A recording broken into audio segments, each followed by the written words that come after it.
pratique ezalaka. Non. Pour y aller, vous tapez ça, nous sommes à casse. Amen. Na bakasi na biso moko tokokite. Amen.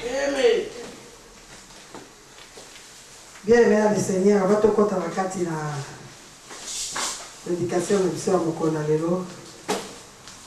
Tokoyembela nano nzambe na biso loyembo. Amen.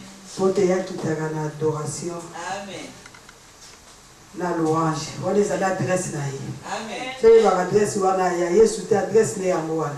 Amen. Potango louange etokaka na adoration. Place ye akitaka aza koopera aza kosala makambo ya minene. Amen. Alléluia. Amen. Nalinga koyemba nzembo mingi abana simba liloba na Nzambe. Amen. Alonga bapasi nanga. Alonga kozanga nanga yo. Alonga souffrance nanga yoso Yesu e. Alonga tina kufa. Alonga maladi nanga Yesu e. Alonga bandumba nanga yo. Alonga souffrance nanga yoso Yesu e. Alonga tina kufa. Yesu elonga nanga. Yesu yaya nanga. Yesu makasi nanga. Yesu elonga nanga. Oh Jésus. Sete na makolo na Yesu e. Likonga na mopanzi na ye. Sete na maboko na Yesu, Yesu e. Potenga na yo tobika. Ekoti ya nzube na moto na Yesu e. Elamba ya mwindo na miso na ye. Oh Yesu, Jesus. Hallelujah. Amen. Yo sozo malamu mingi. Amen. Oh Yesu. Alonga bandumba na ngai nyoso e. Alonga bisimba simba na ngai yo. Yesu. Alatisanga kostime na ye ya bosantu e. Oh Yesu nanga. Yesu elonga nanga. Yesu papa nanga. Yesu parapluie nanga. Yende manto nanga. Yesu e. Hallelujah. Amen. Hallelujah. Il est vivant. Il est ressuscité. Il est vivant. Il est ressuscité. Yes. Peut-être Yesu va se marrer comme ça.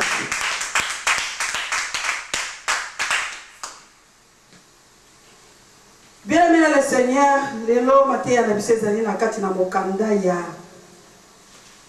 roi ya bakonzi, un roi 18.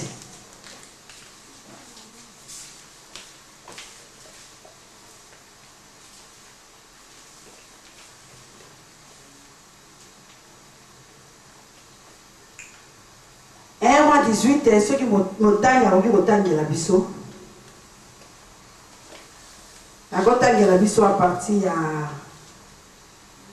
il y a 1 verset 1. 1 roi 18. 1 tu na 40. 1 tu na 40. Je lis.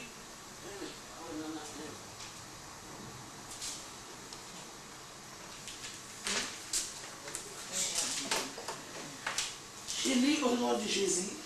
Amen. Amen. Au banana 1. 18, hein? Ouais. Bien des jours s'écoulèrent et la parole de l'Éternel fut ainsi adressée à Élie. Dans la 3e année, va, présente-toi devant Akal, et je ferai tomber de la pluie sur la face du sol. Et Élie alla pour se présenter devant Akab. La famine était grande à Samarie. Et Akab fit appeler Abdia, chef de sa maison. Or, Abdia craignait beaucoup l'Éternel. Et lorsque Jézabel extermina les prophètes de l'Éternel, Abdia prit 100 prophètes qu'il cacha 50 par 50 dans une caverne où il les avait nourris de pain et d'eau. Akab dit à Abdia, va par le pays vers toutes les sources d'eau et vers tous les torts. Peut-on se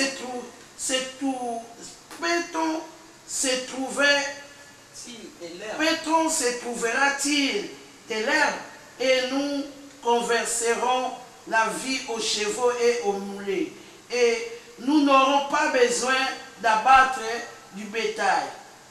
Ils se partagèrent le pays pour le parcourir.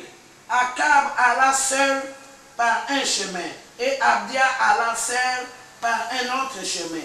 Comme Abdia était en route, voici Élie les racontera. Abdia, l'ayant reconnu, tomba sur son visage et dit, « Et c'est toi, mon Seigneur Élie ?» Il répondit, « C'est moi. Va dire à ton maître, voici Élie. » Et Abdia dit, « Quel péché ai-je commis pour que tu livres ton serviteur entre les mains d'Akab, qui me fera mourir, éternel et vivant. Il n'est ni nation ni royaume où mon maître n'ait envoyé quelqu'un pour te chercher.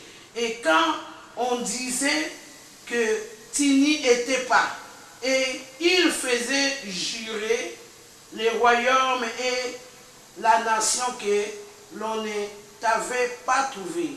Et maintenant, tu dis, va dire à ton maître, voici Élie.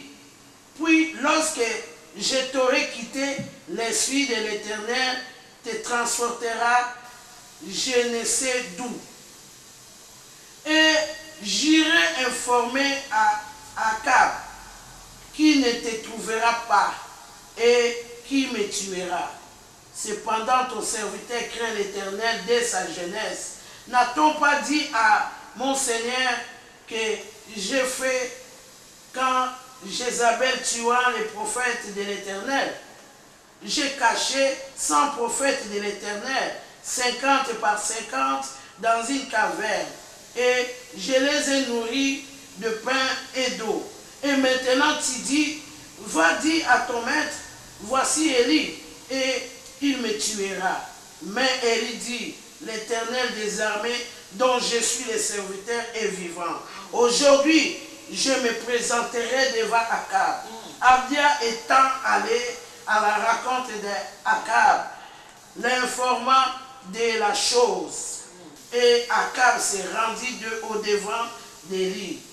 À peine Akab aperçut-il Élie qui lui dit, « Et c'est toi qui jettes les troubles en Israël ?» Élie répondit, « Je ne trouble point Israël, c'est toi, au contraire, et la maison de ton père, puisque vous avez abandonné les commandements de l'Éternel et que tu es allé après le Baal. Fais maintenant rassembler tout Israël auprès de moi, à la montagne du Carmel, et aussi les 450 prophètes de Baal et les 450 prophètes de Baal Astarté qui mangeaient à la table de Jézabel. 20. Akab envoya des messagers vers tous les enfants d'Israël. Et il rassembla les prophètes à la montagne de Carmel. Alors Élie s'approcha de tout le peuple et dit, jusqu'à quand approcherez-vous des deux côtés? Si l'Éternel est Dieu, allez auprès de lui. Si c'est Baal, allez auprès de lui. Le peuple ne répondit rien. Et Élie dit au peuple, je suis resté le seul prophète de l'Éternel, Et il y a 450 prophètes et de Baal. Que l'on nous donne des taureaux. Que l'on nous donne des taureaux. Qu'ils choisissent pour eux l'un des taureaux, qu'ils les coupent par morceaux et qu'ils le placent sur le bois, sans y mettre le feu. Et moi, je préparerai l'autre taureau et je le placerai sur le bois, sans y mettre le feu. Puis invoquez le nom de votre Dieu. Et moi, j'invoquerai le nom de l'Éternel, le Dieu qui répond par le feu. C'est celui qui sera Dieu. Et tout le peuple répondit en disant, c'est bien. Et il dit au prophète de Baal, choisissez pour vous l'un des taureaux, préparez-les le premier, car vous êtes plus nombreux, et invoquez le nom de votre Dieu. Mais ne mettez pas les feux. Ils prirent les taureaux qu'on leur donna et préparèrent, et ils invoquèrent le nom de Baal depuis le matin jusqu'à midi, en disant, Baal, réponds-nous. Mais il n'y a ni voix ni réponse. Et il n'y a ni voix ni réponse. Et ils sautèrent devant l'autel qui avait fait. À midi, Élie se moqua d'eux et dit, criez à haute voix, puisqu'il est Dieu, il pense à quelque chose, ou il est occupé, ou il est en voyage. Peut-être il dort, et il se réveillera, et il criera à haute voix, et il fit selon leur coutume des incisions avec des épées et avec des lances, jusqu'à ce que le sang coule sur eux. Lorsque midi fut passé, ils prophétisèrent jusqu'au moment de la présentation de l'offrande.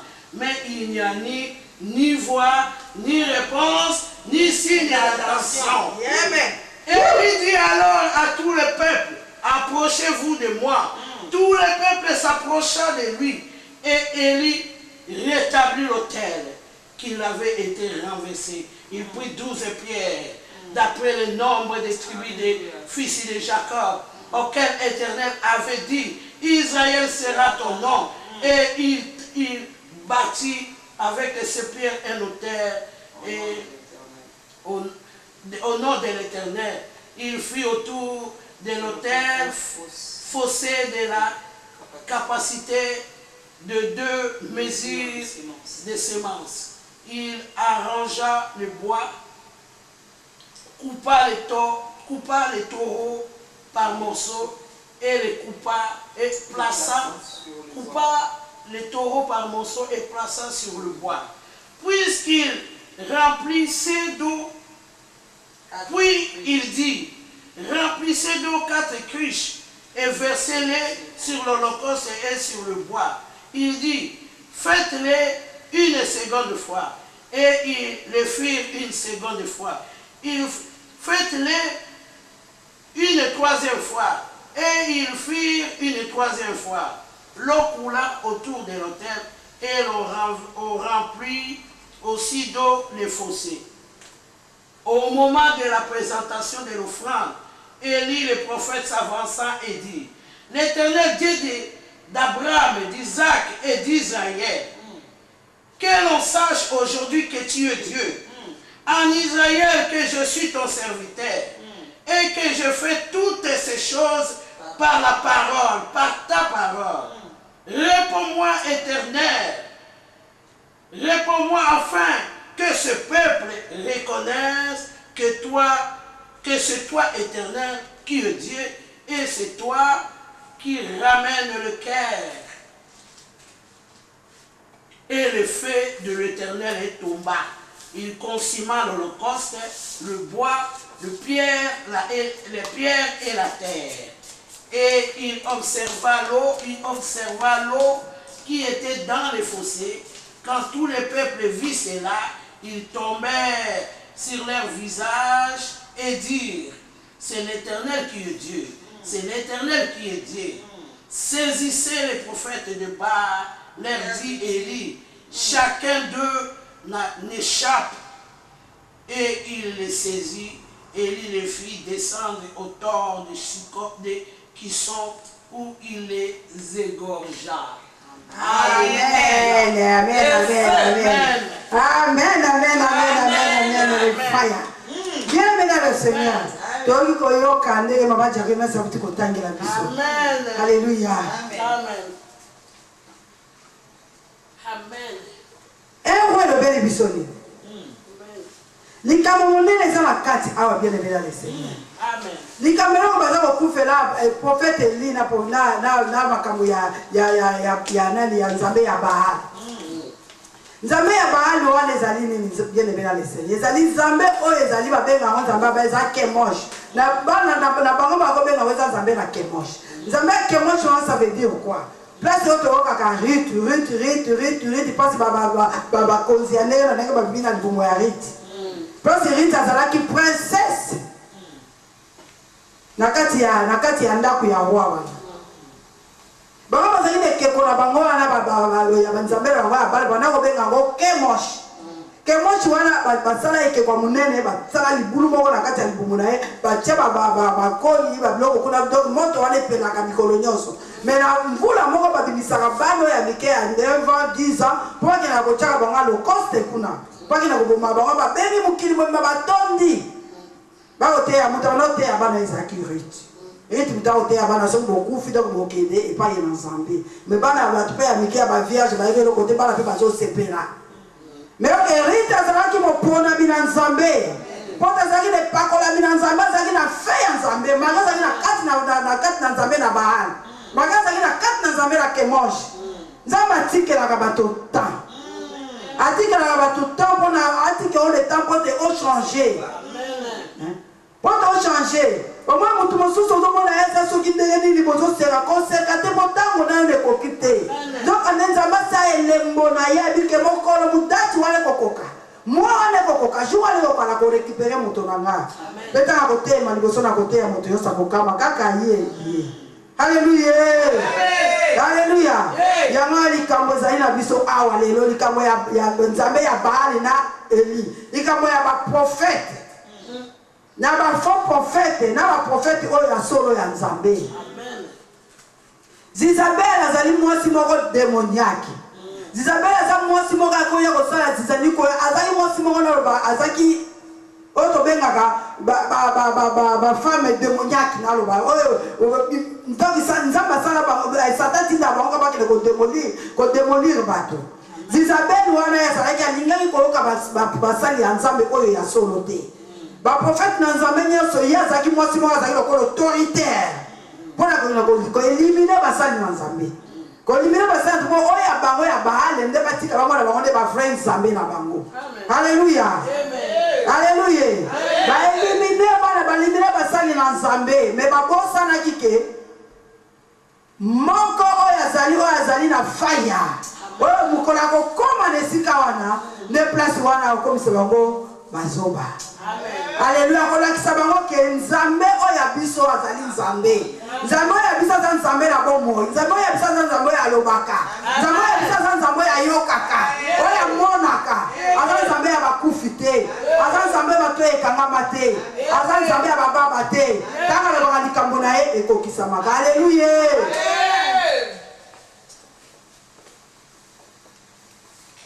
Likambo ezali awa Akab. Batini nani Eli. Donc dans la première partie. Na 1.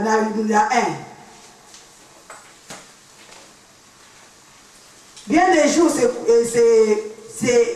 s'écoulera et la parole de l'Éternel fut ainsi adressée à Élie dans la 3e année. Va présenter toi devant Akab. Et je ferai tomber de la pluie sur la face du sol. Alléluia. Amen. Et Élie alla pour se présenter devant Akab. La famine était grande à Samarie. Et Akab fit appeler Abdias, chef de sa maison. Or, Abdias, craignant beaucoup l'Éternel. Alléluia. Abdias craigna beaucoup l'Éternel. Et lorsque Jézabel exterminait les prophètes de l'Éternel, Abdias s'est pris 100 prophètes qu'il cacha 50 par 50 dans une caverne où il les avait nourris de pain et d'eau. Alléluia. Amen. Il a ensemble le bel épisode au clair. Alléluia. Amen. Et le bel épisode, Nakokata na moku, c'est pourquoi pour Abdias azalaki moto oyo abanaki kobanga nzambe makasi, mais azalaki mokonzi ya ndako ya Akabu. Mais ye azalaki kobanga nzambe na ndenge moko ya kosakana te. Pote azalaki kolanda liloba na nzambe, pote ayebaki ke nzambe wana azali nzambe. Nzambe oyo bango baza kobela wana oyo ya bali wana azali nzambe te. Mbange azali na kati ya ndako ya Akabu. Mais ye azali kobanga nzambe makasi. Mais tango batindi Eli akende na mboka Samari, kuna na mboka Samari wana pona ni famille me ekotaki. Famille ezali famille ezanzala. Nzale ekotaki ya makasi. Mais nzambe wana azali kokompase aussi na Samari wana pona atindaki Eli pambate. Ezali ndenge moko atindaka Jonas akende pona ake na Ninive. Ndenge Jonas asalaki ya détournaki côté mususu. Mais Eli a détournaki te. Eli akeleki droit et pas ibatindaki ye. Pour nzambe chaki be misu na ye wana monaki ke kuna makama malonga ezate bana wana balingi lisusu nzambe te bakomi kobela banzambe kwa ya bikeko. Bakomi nzamba bikeko komi nzambe na bango. Balingi sukolokela nzambe te. Pona ni bamoni ke nzala ekoti. Lokola nzala ekoti nzambe wana salaka te. Nzambe azolokisa mvula te. Atika biso tosala banzambe na biso tokota na banzela na biso mususu ya kilikili. Bango balingi sukolokela nzambe te. Bango sambe nzambe na bango ya bikeko. Yango wana nzambe atindi yango liloba nzambe na biso batindaki Eli. Eli akoloba na kaba loba na bango ke mvula ekonoka. Mvula ekonoka, po mvula ta ekonoka pote liloba na nzambe mvula wana likolo mvula ezali mai. Mai ezali likolo nini au commencement l'esprit de Dieu mouvait sur les eaux. Ezali na likolo na mai, mai ezali la parole c'est lui-même est Dieu. Avec tango mai mvula ekonoka, na mvula ekonoka ekobotisa biloko nyonso oyo ekauka. Ekobotisa bandunda, ekobotisa biloko nyonso, ekobotisa ba fruits et tout. Mais comme il bango balinga bango koyokela nzambe te babi non nzambe wana salaka te bango ka nzambe na bango ya bal. Mais tango Elia akomaki kuna alobaki na bango boye abeteke na bi mosika te alobi na bango boye bon prophète nyonso oyo bazali awa nyonso oyo nzambe nyonso basili etikali kaka ngai. Mais bino na kati ya banzambe na bino ya bali bobimisela baprophète na bino nyonso baya awa comme ça baya na deux taureaux na bango baboma moko bakatakata yango batia yango basala hotel batia yango na hotel mais batia moto te. Mais ngai pe na osala taureau moko na tungo na ngai pe na kokata taureau wana pe na kotia na osala hotel pe na kotia misuni ya taureau wana likolo na hotel. Alebi bon tokotia moto te. Mais bino mo na kosambela nzambe na bino ya Baal. Bosambela nzambe na bino ya Baal. Bon, tokotala nzambe wana soka azali nzambe. Soki bolingi nzambe ya Baal, bokela kote ya nzambe na Baal. Soki bolingi le vrai Dieu, l'Éternel, otikali epai ya nzambe. Maintenant, bato ya Baal wala ba prophète ya basala kinini. Bazwi nyama na bango, babomi, batongi hotel na bango, batie banzete, bazwi nyama batie, bandi ko invoke nzambe na bango ya Baal. Ba invoke nzambe boyiti nzambe na bango wana lokola lobaka taza nzambe ya bikeko azongisi meme réponse te alobi meme pai alobani bango ata eloko moko te babandi lisusu koyemba kobelela nzambe aza kokita te. Eli alobi na bango mais bokriye lisusu makasi pote leo mosusu nzambe na bino wana leo mosusu azali na musala. Leo mususu azali na ba problème mususu. Leo mususu azali ya kolala. Bombele makasi nzambe na bino wana pote asala. Bango babeli bamoni nzambe na bango za kosala te. Bandi ko zwa banani nini abenga ngoni na likala babali komi papa na banzoto kobeta nzoto na bango kobeta makila sikoyo ekomi kobima bien aimé dans le Seigneur makila ekomi kobima bango na kati na nzoto babeleli boye ti makila ebimi mitina pokwa nzambe na bango akiti te nzambe na bango asali signe moko te nzambe na bango arépondre bango soki moke te Elia alobi na bango alobi bon abengi bato nyonso ya mboka wana ya Israeli abengi bango biboya Elia aye azwi 12 mabanga 12 mabanga likolakisa les 12 tribus de Juda les 12 tribus ya Israël et pour la Bible elle va biso ko bakisa te kolongola te mais dans ça kolobaka apona Israël ezali Jacob tango Nzambe ayebiki aza kobénir alongoli na kombo ya Jacob apesi na kombo ya Israël mais Israël wana abotaki kaka bana 12 te Israël abotaka bana 13 azalaka na mwana na ye moko ya mwasi kombo Dina mais mwana wana sikoyo lokola na ba Israël bango ba konteke mwasi te yango bachakaka 12 yango bacha 12 tribus de Juda. Mais comme nous les chrétiens, on respecte la Bible, on ne peut pas détourner de la Bible. Yépe Eli Azui, ma banga 12 wana, atongi hotel wana batu ya ba, lele ba kobe la nzambe la bango nzambe la bango kita kite, ba de tout ça kango Azui abongisa Azui ba 12 ma banga wana achango na pembeni, atie ba koni na ye, abiboya na mai, bo sopela mai wana ba mabanga achango na pembeni pota e protéger, mai wana pote e déborder te e bimate po ezala nyonso esika moko. Pote tango nzambe na biso na bomoyo, oya yoka, oya lobaka, oya salaka. Tango akoya, akuta biloko na ye wana nyonso ya ligaka ezali esika moko. Haleluya. Bona soki totali malamu ye moko nzambe tango andimaki mikumba na biso nyonso. Babakaka ye ekuluse. Batiaki na libaya loka liboso basaki li babeti esete na makolo. Tango babeti na mopanzi loka bimaki liboso ezali mai. Yango Elia asengaki mai bopesa nga mai boya na mai bosopela ngai mai awa na likolo ya mbeka oyo. Alléluia. Deuxième eloko bimaki ezaki makila. Alléluia. Alléluia. Prophète Eli a tie biloko nyonso onesi abali ko invoquer sikoyo nzambe na ye. Abali ko belela nzambe na Abraham na Isaac na Jacob. Ce qui a salonga na sa serviteur na ona sa kopele na yo. Nzambe na Abraham na Isaac na Abraham na Isaac na Jacob. Abele nzambe na biso wana. Koma sa nzambe oyo ayebi yo ayebi nga na mongongo na yo. Ayebi nga na yo na kombo na biso. Yibiso beto ayebi nzambe na biso na mongongo na ye. Alléluia. Yeta kutobela ka sincèrement nzambe wana akangaka motema te. Tanga modi serviteur na ye abeleli ye. Yoshua salaki nini? Moto ekitaki. Moto ekitaki akiko kosibe. Mbeka oyo nyonso Elia atiaki pona Jésus-Christ na Nazareth. Alléluia. Tango peuple nyonso babenga Elia benga bo pusa na pembeni na ngai. Boya kotala oya ngai nzambe olenga naza kobela. Bamoni démonstration anabi ote.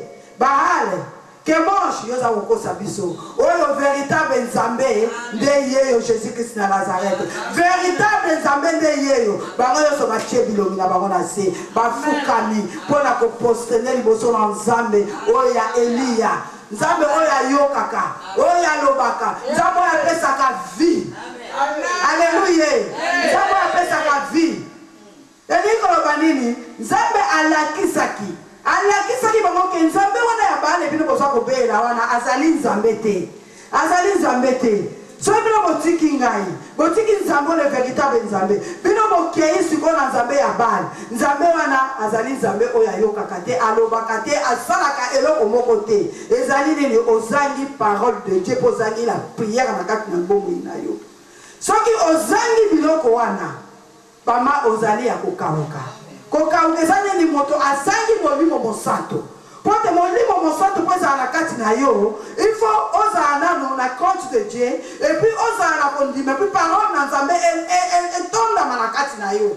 Wana Saint-Esprit akoya kovala na kati na yo. Donc Saint-Esprit aya kovala na kati na kutozo otonda na ba malice na kati. Otonda na makambo na kati na we mabe na motema na yo. Okanga batu na kati na motema na moya mo mo centre evana na kati ezalite. Eza lokola moto ozangi mai na makila na kati na zoto oza ya kokauka. Amen. Ozali ya kokauka na kati na bomo ina yo.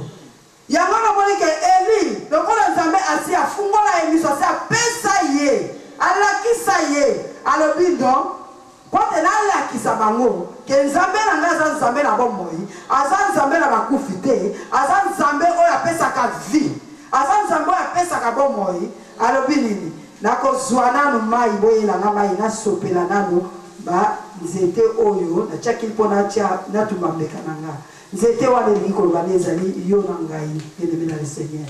Ntango oyebi Nzambe te, ntango oboyi Nzambe, yeba otikali pamba, otikali ya kokaukoze sule loko moko na kati na yo te. Mupembezo kouta na Orient, mupembezo kouta na Occident, eko touche yo. Pusa oze suna bonzambe te. Oze suna bonzambe te.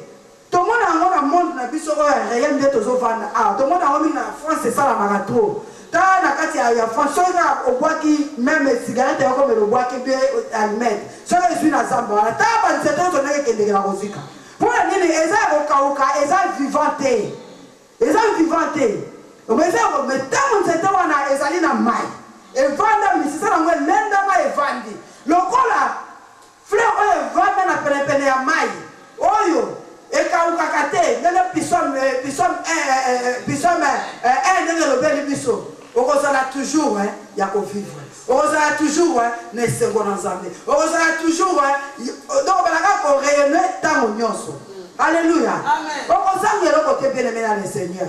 Okozanga eloko bien-aimé na le Seigneur. Kozala kola ba obanda bato ya kama bazalaki Nzambe na bale te. Baale wana zali Nzambe te. Po biso na kati na bomoi na biso beto mona yango mingi. Biso bakokaka souffrance te. Soki souffrance kontele na kati na bomoi na ye, akosala nini? Aba ngala tiki na Nzambe yango. Banana yake pa Nzambe, soka yiko luka kobota zozo kobota te. Banana akoluka musala zo musala ta bia ngala lembina. Banana yake pa Nzambe, na zoga na ngelo komoko te, rien du tout. Na samba ni bavula na bavula na zoga lo komoko te. Omona molimo oya mabea Isabelle bandiko konta Yesu ko. E bandiko tinda yake na banzela mususu oyo e pa bazoka na ndenge ya bopete. E kotinda yake ngo simba kisi. Ekotinda kota na ba pharmaçonnerie, ekotinda kota na ba magie, ekotinda kota na ba maikari, ekotinda kota na ba rose croix, ekotinda na makambo ebele pour que le simba pona nini ozwa. Bien-aimé dans le Seigneur. OK, et pas ya Nzambe na biso, yeta mapesaka, mage eumelaka. Metango ya pesaka apesaka pona libela. Moto akoboto na zate moto akokanga azalite. Bien-aimé dans le Seigneur. Alléluia. Amen. Alléluia. Mais maintenant, les Samaritains, quand ils montent, ils vont une famille, mais quand ils vont la carte, ils disent non. Biso tombé, la tozé sur la besoin ensemble, te ba les aïe ba boy, ba bi tozé sur la besoin na été. Nzambe ko kuta mona na kate, biso ko nzambe na biso ke moche, amona na nzambe ya ba ale, amona na. Oya bino nzambe amona na kate. Tika ke la biso e pa ya nzambe ya ba. Oyo ba ko kende na kufa. Ba ko kende na kufa. Puis Nzambe le Jéhovah Nzambe le bébiso et loko nyonso koko senga c'est à mon nom. Na kombo nanga nyonso ekoko kisama. Na kombo nanga ya te umeli na kombo nanga nyonso ekoko kisama. Ekoko kisama. Et ngani le Nzambe le bébiso que maudit c'est lui qui pendit au bois. Pour Nzambe na biso ye anima ba pande na bois po. Amema ki ma problème nanga ina yo nyonso. Ye akoma moto na masumu, akoma moto na kosumu ka po ngai na yo tozala bato na sembo.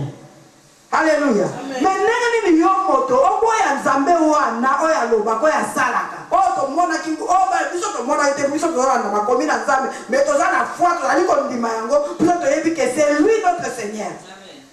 Alléluia. Amen. Mais ba mona ki yango ba mo tu ba jipe ba mona ka ba ko ndima yango te. Bolimi ya ngote bolini na bino kele bote tune boke na kote mususu. Tango boke kuna. Tango Elia ye. Ali biso ko tobe na Nzambe na biso. Pe Elia kene ba ngo sika ta Elia na ngo se moke na bango. Le musu Nzambe na bino alali, le musu Nzambe na bino azokanisa, le musu Nzambe na bino azalo occupation, le musu Nzambe ya ngona osala sinete. Mais oh, Allah n'a qu'à jour et nuit, il est toujours vivant, il est toujours veillé. Pour les gens qui les colons, ils allaient vendre le naïe, ma belle, ils allaient nyate le naïe. Ne place où on a la biso, Allah n'a qu'à zambe la biso, nyantakata liso na été, amon na kabiso, na makamunyo, c'est ce que ça là. Yalo baneloko nyonso eza na pasi neige et pleuve eza na neli bien aimé le Seigneur oza na kati na nzambe na yo kangama na Jésus Christ na Nazareth yene mutu apesaka vie yene mutu apesaka alakisaka nzela yene eza le véritable Dieu toyaka na nzambe moko tobengi Jésus Christ na Nazareth tobengi na lingala na kimunoko ya bango Magif monoko ya Jésus Christ na ramenye so ya ramenye babenga Yoshua oto benga Rabuni zalika kanye mususu azalite siko bino babana Israël ko ko na siko de Nzambe ya Baal na Nzambe le véritable Nzambe siko yo olingi nini vina yo ezali nini siko Nzambe ya Baal mutasali yo Nzambe ya Baal muyo mutosali osali emekeko.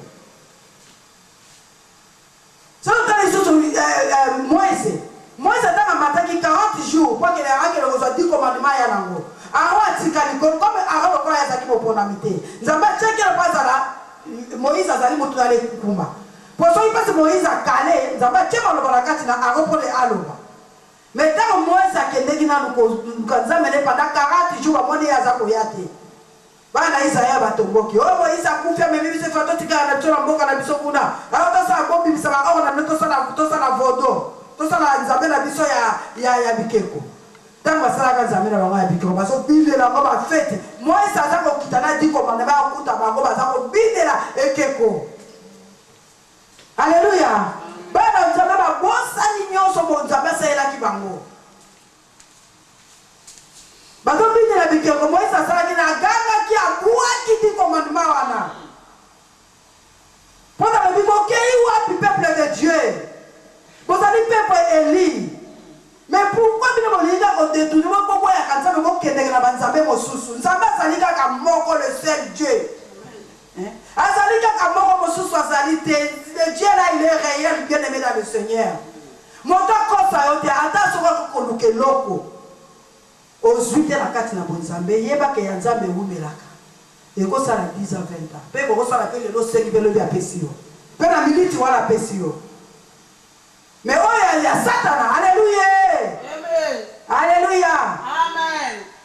Ma sœur, alléluia. Amen. Diable a la pour quitter. Alléluia. Amen.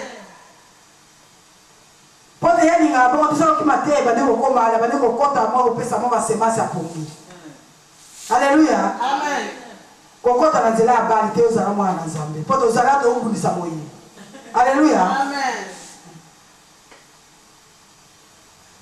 Moïse aganga ke azui di commandement na abwaka ke ngo pa lobaki nini. Senga kina oba balingi ye ba ya kote na ye. Bo balingi Nzambe ba ya kote na ye. Bo balingi Nzambe te ba ke de kote mususu. Mais ba oba ke na kote mususu. Bo ba ke pa na ye après ça la kile. Comme il bitumba. Mais azali Moïse on Nzamba ponaka bibisa bango na kati na Israël na bombu mais ayena bango na tia kati na mer rouge akomi na bango ba boyi Nzamba ba koti na bango na Nzambe oyo abike kwa Nzambe ya ba mais kaka Nzamba mutabimisa iba kaka Nzamba so apesi sungu ya na kati ya Moïse lisusu ba bundi lisusu bango na bango lisusu ba bomani lisusu bango na bango ya wana parti ya wana ya parti lo ba Nzamba na bina biso ba oyo nyonso bakutaki na kati na Israël bakutaki na kati na Egypte to bakokota kana te mpo na Bisraeli na bango na ya mabe bango so basilaki na kati ya désert bato bakotaki na kati ya kana biso na bino toyebi yo. Alléluia. Amen. Alléluia. Amen. Bien aimé le Seigneur kozala oyo akokawuka te zala lokola nzete oyo baloni yango na pembeni na mai ntango nyonso ebotaka mbuma ntango nyonso fleur nango ezalaka kaka vert. Amen. Ntango oyo na kati na bonzambe ata ba age avancé nango ntango bamona ozala kobabe nango na français koreyene ozalaka kongenga koreyene aussi ozalaka kongenga mpona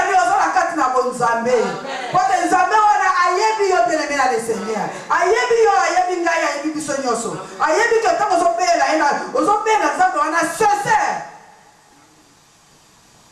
nzambe na usana kati na bomo ina mais eloko moko nde kotia bato na kati na motema na ote pote iloba nzambe elobi na biso na kati na Matthieu motema na biso ezali mwinda ya nzambe yango monaka okobomba na ngai évangéliste okobomba na pasteur okobomba na mama pasteur okobomba na tata pasteur okobomba na apôtre okobomba na biso so basala ya nzambe mais okobomba na nzambe te po partout ozokende nzambe wana azomona okoza na mwinda na ye ezongenga aza komona yo partout epo bifungola motema na yo nga na kota na vanda mais ntango yo kofungola motema na yo ofungoli motema nzambe nafungoli motema koto vanda nzambe aya batala kuna otonda bana bato kanga bango na kati ya motema na yo mutu na kutu ngana lobisaka etokanga ntango ozolobisa bato wana tobela ze nemi na ngai batokange na kati ya motema lobi elemena le seigneur okozwali mpa molepa nzambe te mpe nzambe wana mpe molimo mosantu mpo kofanda na kati na yo te akolakisa opeza kolobela otoko banene nga molimo mosantu alobaka na nga te nzambe lopola yese motema ono ezali eza peto Paul na Silas bakangai bango na boloko basalaki nini ka kombo na nzambe koyembela nzambe butu babaka kombo na nzambe Paul baki amono eloko nyonso Paul obika eloko nyonso esalama na kombo na ngai na kombo mosu na nzambe ya baale te yango nzambe na baale babelele banda tongo eti butu bamisokisi nzoto na bango nzambe wana kiti te Paul azali nzambe démoniaque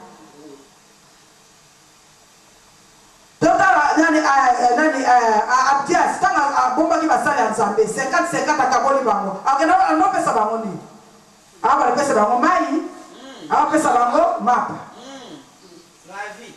la vie mobimba yango wana tanga yesu akina badisciple na ye tanga yebika atomi ekupembe na ke nasalaka nini asakisa bango esika mo bazolia azwi lipa kati apepesa bango bio ya nzoto na nga bameliki babele eza makila na nga yani vie oyo atikelaki bango c'est la vie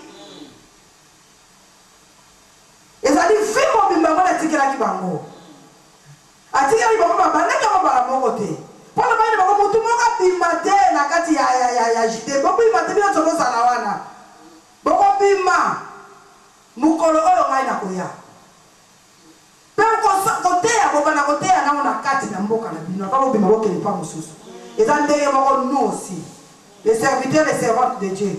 Tu vas commencer d'abord chez toi à la maison. Tes enfants, ton mari ou ta femme. Ou va déconner avant de malibanda. Yona ndaku nano bongisi to bibili banda kote ya batoni. Alléluia. Yona ndaku nano bongisi kote ya batoni bata mnyora ko. Ya zote ya chota tubana. O la kuti bana boko ba poli.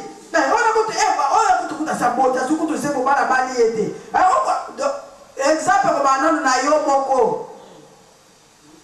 Mais bazalaki déjà béni nzambe asatikelaki bango nyonso mais atielaki nano molimo mosantu il faut ekita molimo mosantu il faut ekitela loneki te wana chambre haute nde mpe mokolo babatizaki bango bakomaki bapo bazalaki nano badisciple nde baposaka bakoma bapoto nde juda akufaka disciple na lokoso ya mbongo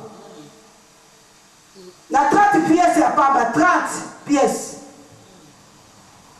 Alléluia. Pourquoi bakamu pe oyo elekaki na ntango yango mpe tozomona yango bashida bazati lelo oyo bapesi yango bakona mama évangéliste mpo ozwi na yo ye na mama évangéliste nga mpe mwana na ngai kaka wana mama évangéliste apesi mokongo ate otie mo eloko ntango mama évangéliste ameli akei mpo nini na mbongo bapesi ezosala mati na mokongo na lelo. Alléluia. Dans Matthieu 23 verset na combien côté quand Matthieu 23 wana quand Matthieu 23 le bina bisoni abina biso ba faux prophète ba faux ba pasteur bisala nzambe ba bako bi mebele Matthieu 24 mais bokeba amesoni mais bokeba musoko ba bino nzambe azana kacha ndaku loke na ndaku no nzambe azana montagne o nzambe azana mai o nzambe azana kacha zama bondi mate douleur ekozala ba problème ekozala oyo akosala moninga mabe oyo akosala